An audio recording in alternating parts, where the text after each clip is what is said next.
L'une des caractéristiques des rues du Caire, c'est qu'à n'importe quelle heure du jour ou de la nuit, vous trouverez toujours des gens assis aux terrasses des cafés en train de fumer cigarette sur cigarette ou de recracher l'épaisse fumée des narguilés. Dans les kiosques de la capitale qui vendent de tout, des dosettes de café au chewing-gum, le produit vedette, c'est sans aucun doute le paquet de cigarettes. Je ne sais pas pourquoi, mais les Égyptiens adorent fumer. Même les jeunes enfants ici fument. Ici, j'ai vu des enfants de 10 ans à peine avec des cigarettes.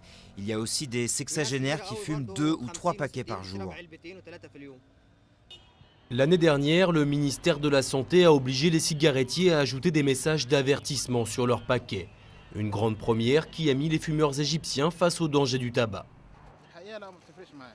Au début, ça a eu un impact. Ensuite, nous avons caché l'image et puis au bout d'un moment, on n'avait plus besoin de faire ça. C'était devenu invisible. Le gouvernement égyptien sait que ce n'est pas ce genre de campagne qui inversera la tendance. Alors il y a quelques mois, ils ont décidé d'unir leurs forces avec l'Organisation mondiale de la santé pour lancer la première étude sur le tabagisme en Égypte. Il y a de nombreuses raisons et de facteurs sous-jacents qui expliquent le tabagisme.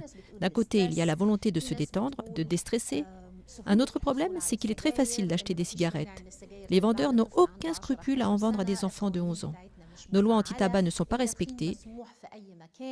Le gouvernement égyptien et l'OMS espèrent qu'après avoir ciblé les causes du tabagisme, ils pourront lutter plus efficacement contre la cigarette et réduire le nombre de fumeurs. Un enjeu de taille puisque les Égyptiens dépensent l'équivalent de 6% du PIB en tabac et que le traitement des maladies liées aux cigarettes pèse lourdement sur le budget du système de santé égyptien.